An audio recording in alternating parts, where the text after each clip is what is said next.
Hello, welcome to the channel and thanks for watching. Now, I never did a Lord of Virulance on its initial release. Recently picked one up because I think it's a really viable addition to the Death Guard Codex nowadays, and actually it's a really cool model, so it's about time I did one. Now, starting it off, black spray with lead belcher, which is metallic spray, and this first layer here is Grell and Earth. Games Workshop crackle paint. It's a technical paint that when it dries it cracks, and that's going to form the basis of the kind of damaged armour effect I'm going for. Now when you put that on, maybe up to 1 millimetre of a layer, experiment a little bit on a blank piece of plastic or something if you've never used it before. Now after that's thoroughly dried, into the Retributor armour, and this is going to form the basis of the brass effect across various parts of the model. So we've got the plague spewer kind of barrels onto some of the symbology on the shield there. There isn't a lot of trim on this Terminator model. This is a different variant of Terminator from which you buy the Blight Lords and things like that. That's the older pattern. So on the newer pattern Terminator armour, it doesn't have a lot of trim, but it does have these bits here which are kind of, I don't know what you call them, the sensors kind of bursting out of the thing that normally you would have smoke and things coming out of. So a bit of brass to go on there.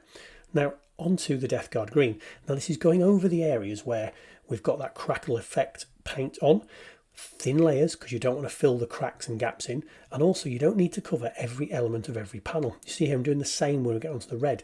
What I'm not doing is filling the whole panel. So if you look around those sensors coming out of the shoulder there, you'll see areas I've left with that lead belcher showing through, and I'm doing the same on the fuel tank on the back here. So putting that red on and leaving gaps of the metallic showing through, and this forms the basis of the damaged armour effect. So you're going to have those metallic lead belcher layers coming through and really helping you make this to be old battered armour. Now you can't do that when you're putting tubes and pipes on, because these pipes are not metallic. You're assuming they're kind of rubber or something like that. So when I'm putting the Abaddon black on here, I'm making sure to cover all the details on the tubes. Now the Lord of Virulance is kind of an interesting character. He's got this kind of flesh skirt behind him where you've got the obviously what are industrial tubes, but they're kind of merging into this flesh area. So I'm painting all those tubes black, and we'll make them merge into the flesh later on. Now I did forget here, I've missed a bit of the brass effect colour here, so back to the Retributor armour and covering it up. And one of the things to do when you're going through this, because I'm doing a single model, if you're using a wet palette particularly, the paints will still be wet on that palette, so you can fix mistakes kind of as you go if you make them, and you will make mistakes because that's kind of natural. Now onto the fleshy areas, we're using Rakkar flesh onto the kind of distended belly he's got, but also we're going to move that around to the flesh skirt that's kind of around the back, and this is where I'm going to try and blend in the kind of tubes and the pipes areas into the flesh. So the flesh in between those tubes, obviously dead easy to do, just paint it, make sure no metallic is showing through because you don't want metallic flesh. But when you get onto the tubular areas of the black, all I'm doing here is taking a very thinned down part of it from the brush and just putting a thin layer across the black. So we're not covering the black totally, we're leaving it sort of slightly opaque, so it gives a kind of greyish, fleshish kind of colour across the black, and hopefully we do some later effects, it will make that look like the skin is merging in with those pipes. Quick bit of bone white onto his head there, and that is the only horn coming out of this, so it's quite a distinct model, this one, when you look at it compared to some of the other Death Guard models. Newer pattern of Terminator armour, less kind of horns and things like that, but still with a sort of fleshy belly, so it's a very interesting addition to the army. Now using the deep yellow here, this is all the areas where you've got this kind of Nurgle's rot or fluid leaking out of this model. There's quite a few areas with that, and this will form a good base layer for the Nurgle's rot effect we're going to do later on. You don't have to do this stage, but it definitely helps later on to add to the vibrancy. We're looking at the dribbly Nurgle bit. Now the shield, I think on the original Games Workshop model, they leave it sort of metallic covered with the brass effect on there, but I wanted to paint the purple on because that's my army colours. So whenever I'm using the cloth and things on my normal Death Guard, it's painted in this purple. So this helps tie him into the army because there's obviously not any kind of cloth areas that I could paint that on. Now, sepia game wash time. If you've watched the channel for a while, you'll know that I use the Vallejo sepia game wash as the dirty, kind of horrible, messy stage.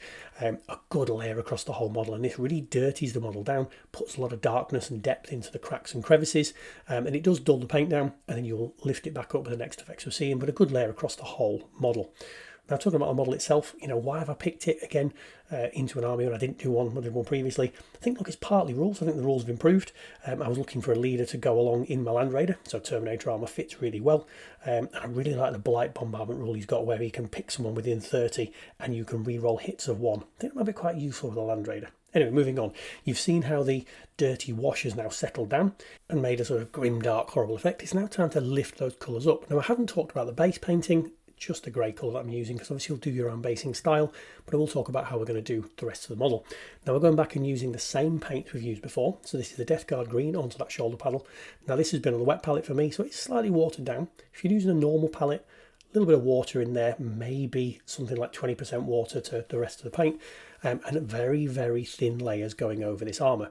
Now, you can't really see the cracks too much. I'll zoom into it later, but we're keeping it thin because you don't want it to go in the cracks and fill all the cracks on the from the Grelin Earth. What you also don't want to do is completely cover the layers that the paint have got. So you want to keep it slightly opaque, and it'll show all the different colours coming through. Stay away from the edges, stay away from the cracks, stay away from these bullet impacts that are in the model.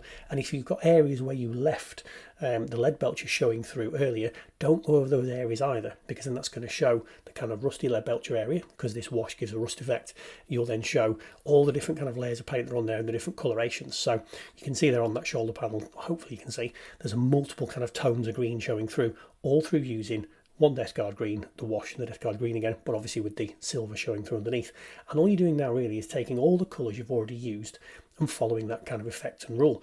So when I'm putting the red on here, I'm not going in to the very edges and stuff around that symbol, so the red around that symbol is a bit dirtier, you can see the brown, and as it works out, the same thing, it brings up the highlight layer, not covering any areas where you've let the lead belcher show through. And really working across the model in that vein, taking the paint you've already used and going over there here. So it shows out really well actually doing the stomach flesh here, because obviously the dirty brown wash makes the brighter paints a lot darker in kind of respect to themselves than it would do over the green. So you can really see here, looks really vibrant when you're putting this Rakkar flesh back on. It isn't that vibrant because it's still quite a dull colour, but it looks it on the wash, and you can see there all the gaps and cracks with all the darkness in. Now when that's all thoroughly dried, it's time to use some new paints we've not seen yet. So these are contrast paints, and I'm taking Major's Purple, Plague Bearer Flesh, and really playing around with the skin on the belly, putting the kind of purple more into the recesses, and then the green, the Plague Bearer Flesh onto the raised areas, just to make it look like manky, horrible, kind of nurgly skin.